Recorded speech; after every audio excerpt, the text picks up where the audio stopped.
welcome back to Let's Play Legend of Zelda: The Minish Cap. In the last part, I kind of forget what we did, because even though I just recorded the last part yesterday. And in this part we're going to be doing a lot of side quests, which include a lot of Kinstone fusions, because, while almost every single red and blue Kinstone fusion in the game are set, there is one of each that is random, and will be spread amongst the townsfolk. And there can only be done during the first phase, so pretty much by the time I enter the third dungeon, more than likely, I will not be able to do it. So I need to go around and search for them. A majority of these, like the one I'm doing now with Malin and the last one, will just give chests that have random items, usually rupees, mysterious shells, and the like. So that's nothing big, although the rupee ones do kind of help. Though the occasional green one will actually set a golden monster into an area. I'll go into that later on. And there's also a couple of techniques we can learn. There's two techniques we can learn currently with Swiftblade.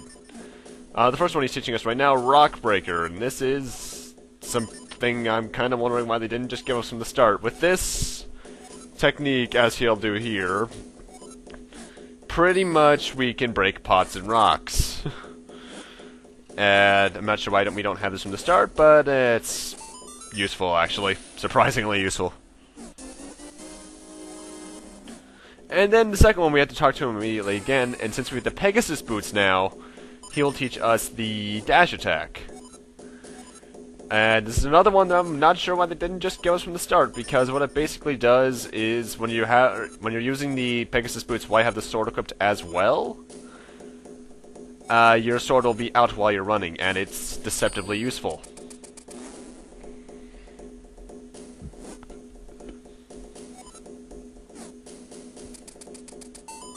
I'm not sure why we didn't have that from the start, but we didn't. Oh well. Anyway, this guy actually, luckily, it was fairly simple to find. Anton here actually had the random red Kinstone fusion, which opens up this fountain in Hyrule Castle. We actually weren't able to get to this until after the cutscene of Vati taking over the king. So that's why I waited until now to do them, and there's also the fact that I didn't know you couldn't do them. And here in a cafe, which we haven't been to before, the hurdy-gurdy man actually had the random blue Kinstone fusion, which I'm glad showed up. And this one will open up this tree here in the North Hyrule Field right in front of the castle. Oh, that is a fairy's fountain, though. It's useful if you needed it, but I don't. And in the same place, you got a random people with green Kinstone. This is actually a place I don't think I've been yet. In fact, actually, which one is this? This is a... Oh, it's that one. That's actually an area we won't be going to pretty much towards the end of the game. Anyway, here in this purple house to the right of the shop, there's this pot we can flip over, enter into a Minish, and wander around the village as a Minish. You could do that as well with the Mama's Cafe, but you can just cross the bridge over.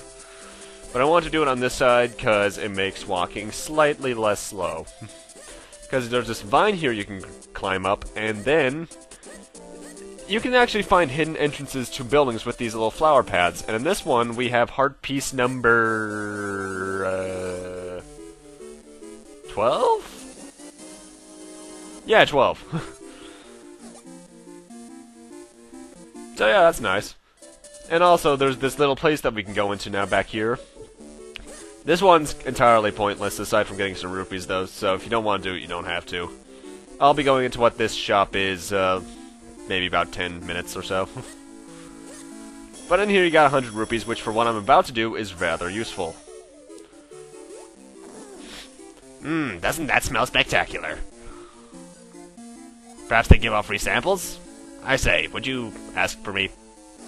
I could go for some, actually. Also, one thing I should mention, I think I mentioned this before, but you can actually talk with animals while you're Minish-sized, and the cats and dogs of Hyrule will actually have possible Kinstone fusions for you. Although be careful of the cats, they like to attack you. 9 times out of 10 they do, actually. And that's the first golden monster. I'm actually gonna go over there and show that off right now. Or maybe I'm gonna fuse with this random cuckoo chick. Or cuckoo chick. This is another one I know for a fact can have the random red Kinstone fusion. In fact, from what I remember, the Zelda dungeon guide has that as the one that has it. and doing it with that chick, fusing with that chick rather, makes a golden rope appear on Hyrule Castle thing. Anyway, I'm where that gold Octorok landed, and this is me just showing off a golden monster in general. They take a lot of hits if you can't tell, but killing them generates a 100 rupees. A 100 rupees, that's grammar. And I did that because now I can afford to buy this thing, the boomerang, here in the shop for 300 rupees. That is expensive. I'm sorry if I'm talking fast this video, I have to keep up with everything because I'm post-commentating and such. Anyway, Pina in here has another green Kinstone fusion. You know, it took me until about 3 years ago to realize Pina was a girl. And this will open the northwestern fountain? Yeah, it will. I forget what's in that one, actually. I guess I'll find out after the next dungeon. And then Brocco, the guy right above him, also has a Kinstone fusion. Actually, it's supposed to be Brocco and Pina, because pineapple and broccoli. Anyway, this guy will set across another golden rope. I think they're called ropes in this game. I know that's what the snakes are called in most Zelda games. Anyway, randomly across town, you'll probably run into this mailman once or twice. If you fuse with him around now, he'll have a bloom Kinstone, and he'll actually set up across this little side quest you can do. It's not required at all for 100% unless you're going for all big Kinstone fusions. But Stamp here wants to start a newsletter and asks a girl named Marcy to do so. I'll go show that off, actually, at this very moment. Pretty much for 200 rupees an issue, you can actually get a Swiftblade newsletter here in the post office. You have to talk to Marcy, the girl there, to get it. And it has tips, tricks, and secrets in the game. Nothing too big, but it's nice. Anyway, here in this building, which we've never been in before, that mustachioed guy strikes me as somewhat unreliable. There's something fishy about this room, too. This is the mayor of the town, called Hagen, although he has, I believe, almost the exact same sprite as the shoemaker. Anyway, he has a red Kinstone piece you want to fuse with, because, well, it's kind of important. Because this pool over in Lon Ranch will now, empty, or dry up. But that is actually a rather big Kinstone fusion. Also, this is the first of these 4 areas I'm showing off. There's 4 of these in the entire town. And there are these random underground areas. And as you can see, there's a 4 block there with 4 panels. We'll find out about that more later, but that's going to become much bigger in the game later on. Anyway, in this place we got the big wallet, which is the biggest wallet in the game. We can now hold 999 rupees. That is useful. And every now and then in the world, you'll actually find a tree that looks slightly different than the rest, like that one that sparkles, and that is in fact a freaking Mundigan Pegasus boots turned into a Minish portal. And way at the end of this place, we got heart piece number 13.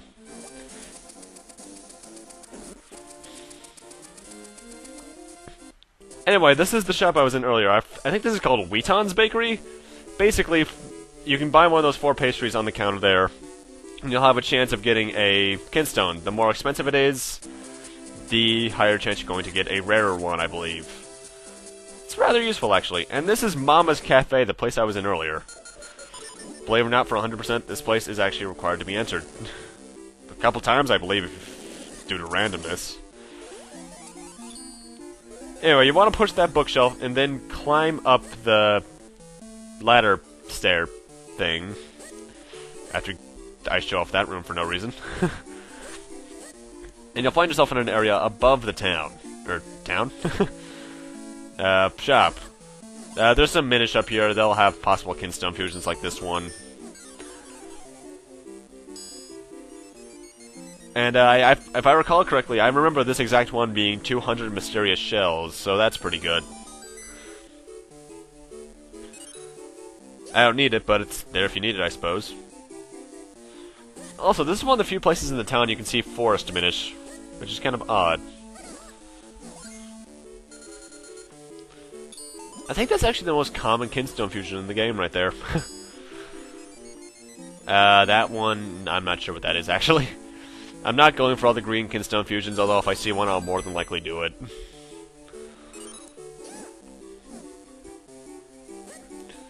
Anyway, if you go across here, you'll find yourself on a board crossing between Mama's Cafe and the shop. And the shop, for some reason, has enemies in it. Along with 10 shells in the ceiling for some reason. He doesn't clean up there often, I see. And now we're in the back of the shop where you couldn't get before.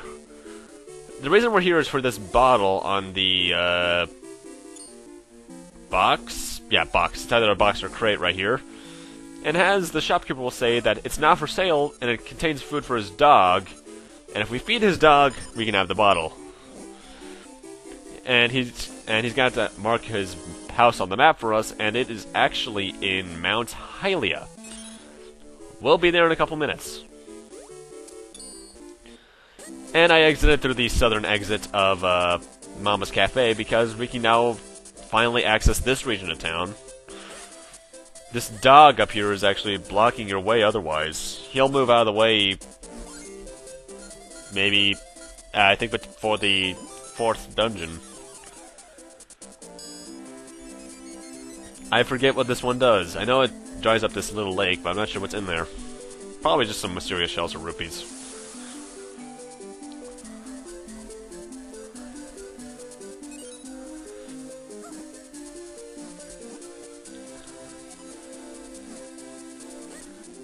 Anyway, this wooden house right here, which is actually where the carpenters are from, there's a Minish portal you can actually use to get to normal size in this region. Of town, at least. Also, I don't recall being able to go through character sprites in the American version. I may have just not booted my copy up in a while, though. Which is very true, I actually haven't. And that's likely rupees. Or shells, one of the two. Maybe a kinstone piece, because I think green can also be kinstone pieces.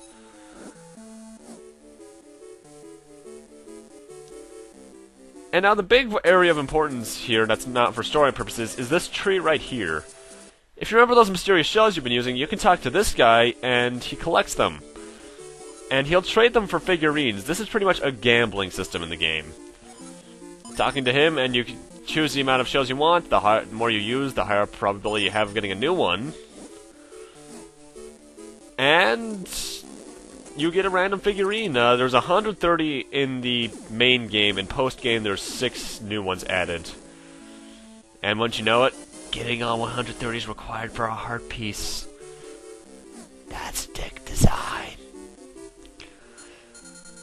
I will be getting them all 190 though, because if you remember correctly, I said I was using 2 Game Shark / Codebreaker codes earlier in the LP.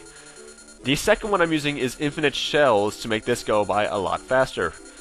In fact, right now, I grind for every figurine you have accessible at this point, which is around 60 to 70, maybe around 80, actually. Certain figurines won't become accessible until certain points in the game. I'm probably not going to get this until after the until after we get the final element. Anyway, there's also this house right here, and there's a heart piece there, but we can't enter this place for quite some time. In fact, that's the heart piece you get for getting all 130 freaking things, figurines. Anyway, there's this stranger who really stands out in this town here in this house. And this is a fairly unique fusion, actually, because it makes this little portal appear out of nowhere there that kind of looks like an egg, actually. Let's go check that egg out. Standing on it is a portal to an area we've never been in the game before, actually.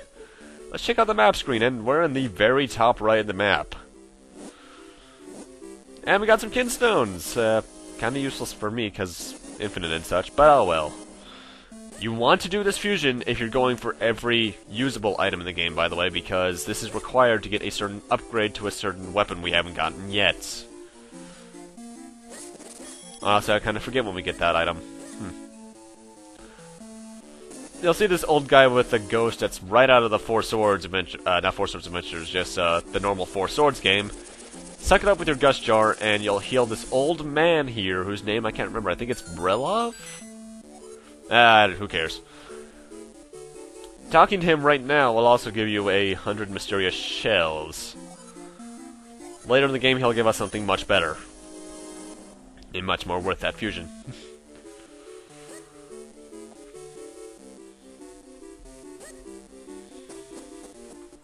Anyway, I'm back here in Link's house, actually, because we can now do a Kinstone fusion with our grandfather.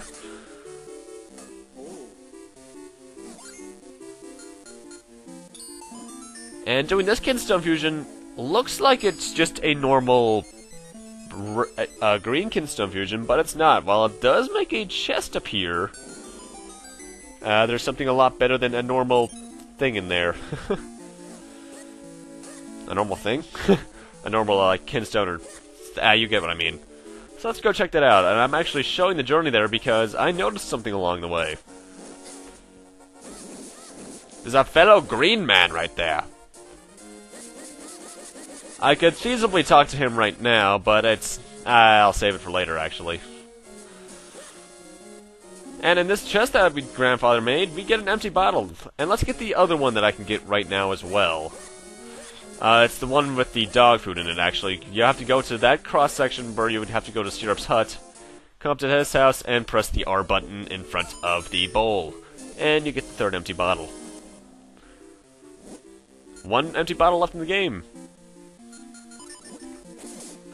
Also, somehow in the time I shrank, she ate all that food. I think it's a she. The bow makes me think it's a she.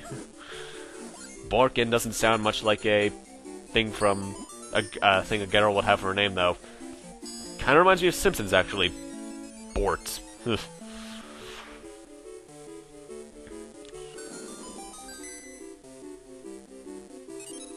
We'll be able to get that chest much later on. Anyway, we're back here in Hyrule Castle Garden, because there's a couple things we can get here as well. Once you see that cutscene where Vati possesses the king, you can enter the right area of the garden itself. There's a tree there you can knock over, but it's not really useful at this point, so I decided to hold off on it. Slashing these bushes, however, will make a ladder appear. And in here, we got a dojo.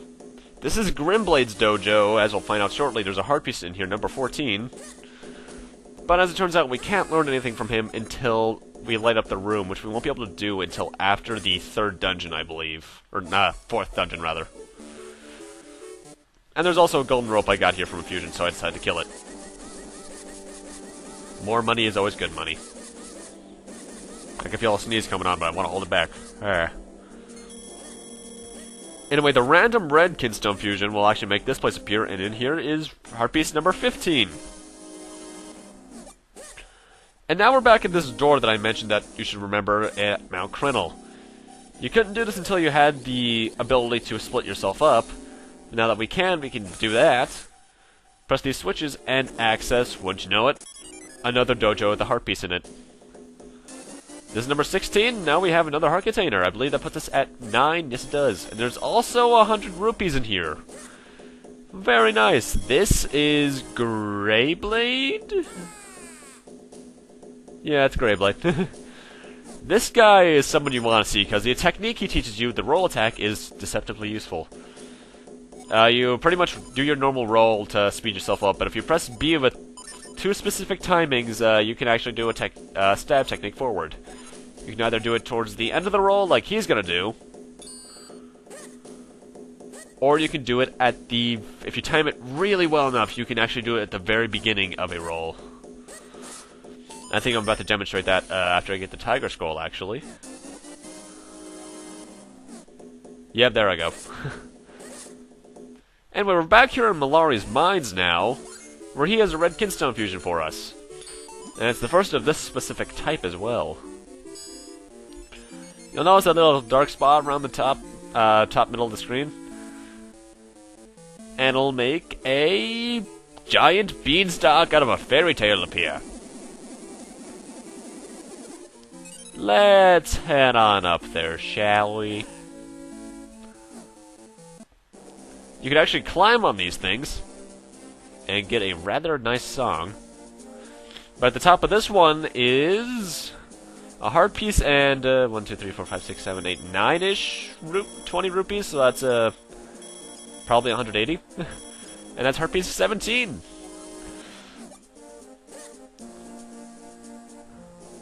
Anyway, there's one last thing we want to do before we continue on in the game, and that's to make a Kinstone fusion with Percy here. This is technically leading into another side quest much later on in the game. Well, actually not much later, probably until after the dungeon after the one we're about to do, probably 2 parts from now. That leads to Percy's house, but we can't do anything in that house until after the 4th dungeon. So pretty much I'm just setting up later things. And with that, we're pretty much done with side quests for now. We're actually going to head back to Castor Wilds because that's where we have to head next to actually continue the plot. I know a plot in an RPG, can you believe it? Well, it's more of an action RPG, but you get my point. But with that, I'm going to need to end things off here. Thank you guys for watching. Rate, comment, subscribe, all that kind of stuff. And next time on Let's Play Legend of Zelda, the Minish Cap, we're going to be heading through Castor Wild and see what we can find in this area. And see what we can do around here aside from that. See you guys then.